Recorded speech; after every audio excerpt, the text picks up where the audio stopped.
Thanks very much for staying with us. Time now for Eye on Africa with me, Georgia Calvin-Smith. Tonight, the paramilitary on one side of Sudan's devastating war is officially accused of genocide by Washington.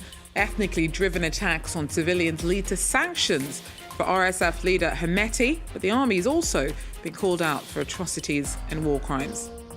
Also, Chad's government insists that it has matters in hand not long after gunshots are heard around the presidential palace. The spokesperson says that an attempt at upending the administration was quickly quashed. And the Mozambican opposition leader, who's led protests against October's election results from afar, says that he'll return from self-exile on Thursday. Hundreds of Venancio Montlane's supporters have been killed in police crackdowns. And he says he'll return ahead of the inauguration of the president that he says stole the polls.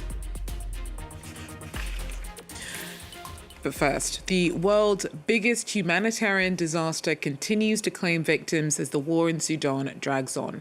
On Wednesday, 20 months on since the conflict began, the US called the actions of one half of the conflict genocidal and slapped sanctions on its leader. Mohamed Hamdan Dagalo, known as Hemedti, leads the RSF paramilitary forces that have been battling the army for control of the country since April 2023. But the army's also been accused of atrocities in a war that's cost a conservatively estimated 150,000 lives. Olivia Bizo tells us more.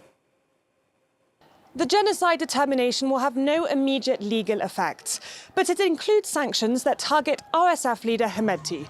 He will no longer be able to travel to the US, and his assets in the country have now been frozen. 7 RSF-owned companies in the United Arab Emirates have also been targeted, and it's expected the move could bring new scrutiny to the role of the Emirates in the conflict. But will this US announcement actually impact the situation on the ground in Sudan? Well, earlier I spoke to an expert from Human Rights Watch to better understand how such designations play out. They are what the administration does with them and makes of them. So they set a historical marker. They inform the world how the US government perceives a certain event. And then they can garner and galvanize policy and funding in the US context in order to respond to humanity's worst events. Or they can just be a pronouncement and soon thereafter nothing happens. While this genocide declaration sends a strong message, many argue it's too little, too late. They believe delayed international intervention has allowed the conflict to escalate, claiming tens of thousands of lives. For real impact, many insist that this declaration must be backed by stronger diplomatic efforts that curb foreign interference, protect civilians, and address the growing humanitarian crisis. Now, this isn't the first time the US has labelled genocide in Sudan. The US declared the atrocities in Darfur from 2003 a genocide. Yet, more than 2 decades later, the violence continues. Well, sustained gunshots were heard on Wednesday evening near the presidency in Chad's capital. According to security sources, an armed commando opened fire before being overpowered by the presidential guard. Despite tanks having been spotted in Jamina's streets, Chad's foreign affairs minister was quick to head online to share a video saying that the situation was under control and to reassure Chadians. However, let's take a listen to that message from the ministry. The situation is under control. There was a minor incident. Right now, I am at the presidency. As you can see, nothing is happening. Everything is calm. Please be reassured. We are here and we will defend our country. Stay calm. Nothing is happening. Absolutely nothing. We're all mobilized. All the defense and security forces are mobilized. And this attempt at destabilization was ended. Well, Mozambique's opposition leaders said that he will return home from exile on Thursday. For the last 2 months, Venancio Mondlane has been out of the country whilst leading protests against October's election results, which he says were fixed in favour of the ruling Frelimo party. Now, he fled after his lawyer was gunned down about 10 days after the polls. and hundreds of people have been killed in police crackdowns on demonstrations since. Mondlane says that he'll now be coming back to stand with his supporters regardless of the risks. Our regional correspondent brings us more. There are no security guarantees for Venancio Mondlane when he's set to arrive in Maputo at 8 a.m. on Thursday morning. The opposition leader has reached out to the South African government asking them for help to prevent him from being arrested upon his arrival. He claims that there were 3 attempts on his life after the elections in October before he left into self-exile. Dr. Wilke Diaz works for an electoral monitoring platform which Mondlane has asked for help in trying to secure his safety when he arrives on Thursday.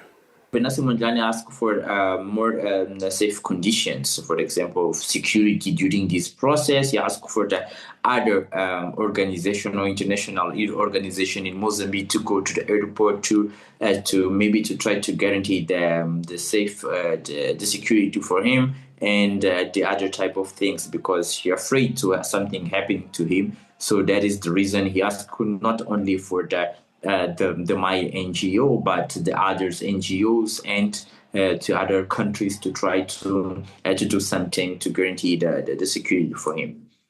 Dr. Diaz has created a petition with other members of Mozambique's civil society asking the South African President Cyril Ramaphosa to intervene and block the inauguration of Daniel Chapo. Cameroonian bishops have increasingly added their voices to those calling for political change in the country as it heads into an election countdown year. Paul Biya is 91, is the world's oldest leader and one of its longest-serving presidents, as he's held the post for 42 years now. He's still not formally declared his candidacy for October's polls, but some religious leaders have already started speaking up, saying that an 8th term would not be in the country's interests. Indira Ayak talks us through. Several bishops of the Roman Catholic Church in Cameroon have spoken up over the past couple of days about the political and social atmosphere that reigns in Cameroon 10 months to the presidential elections scheduled to hold in October 2025. It all started with the Archbishop of the Douala Archdiocese, Monsignor Samuel Kleda, whom, while speaking to Radio France International on the 25th of December 2024, said it was unrealistic for 92-year-old President Paul Biya to stand as the candidate at this year's presidential elections. Now, this was followed by the Bishop of Yagwa and the Bishop of Ngaoundéré, who both denounced the suffering of Cameroonians and government's lack of attention to the grievances raised by Cameroonians over the past couple of years. By this, they were talking about the 8-year-old Anglophone crisis as well as the high cost of living in the country. Now, the utterances of the bishops were supported by Professor Abba Oyono, who is a constitutional law lecturer at the University of Yaoundé too. The president's entourage should let him rest after he served the country with everything he had.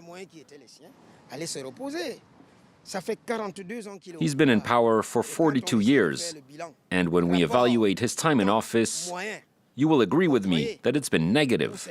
Cameroon needs new energy.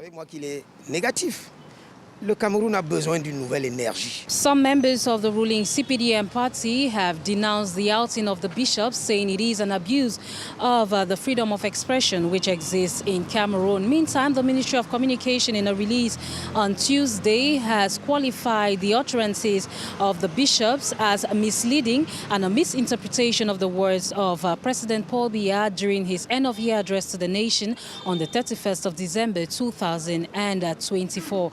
It is worth stating here that 92-year-old President Paul Biya, who has been in power for 42 years, has not officially stated his intentions to represent his party as a candidate for the presidential elections come October 2025.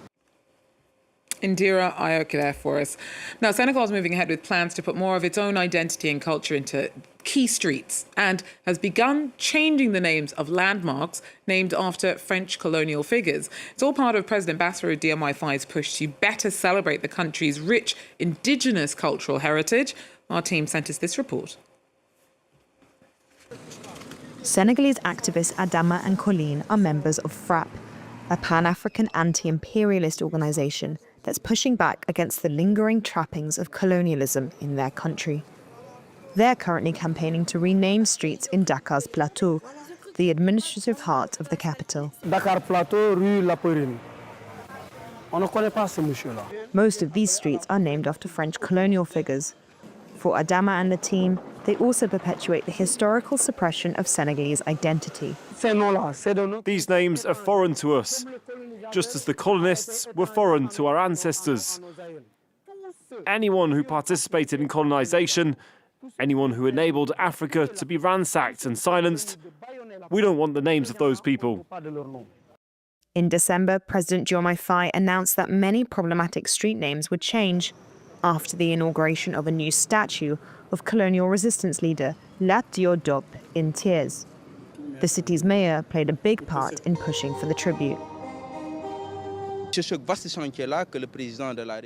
The President of the Republic has undertaken a monumental task, moral reconstruction, a reconciliation with our own history. We're continuing this same policy. Here in Thiès, for example, we've decided to rename Place de France.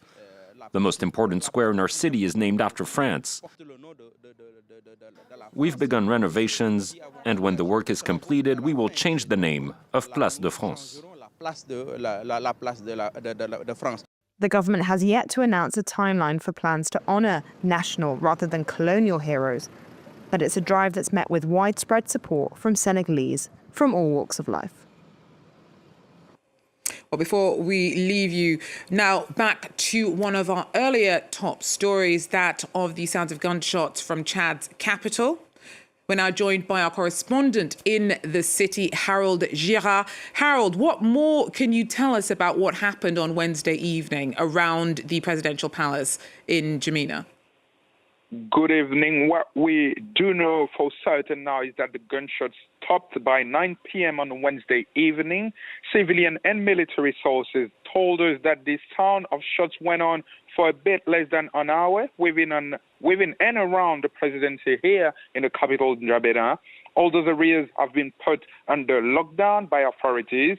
3 ministers reacted. The infrastructure ministry first called on Chadians to remain calm. The finances ministry said that it is supporting the president Mohamed Deby Itno.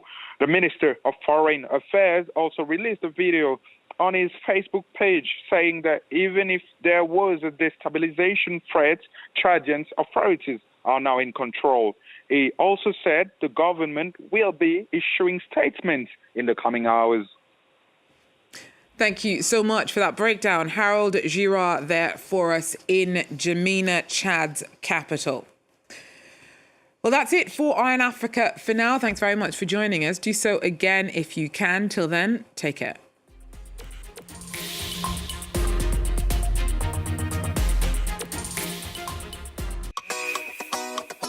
Cette semaine, le Palais des Arts pose ses caméras en Guadeloupe pour aller à la rencontre d'une ambassadrice de la musique antillaise, Tania Saint-Val. Je suis profondément antillaise, profondément caribéenne. Donc je suis vraiment une chanteuse de zouk, avec un père chanteur, avec une maman qui travaillait dans une boutique de disques à l'époque, ce qui fait l'artiste que je suis aujourd'hui. Nous nous inviterons également à la table du chef cuisinier Jimmy Bibra qui sublime dans l'assiette les saveurs locales. Et puis à la fin de l'émission, un coup de cœur ou plutôt un coup de projecteur sur le street artiste Al Pacman. Le Palais des Arts, émission spéciale en Guadeloupe, à ne surtout pas manquer sur France 24.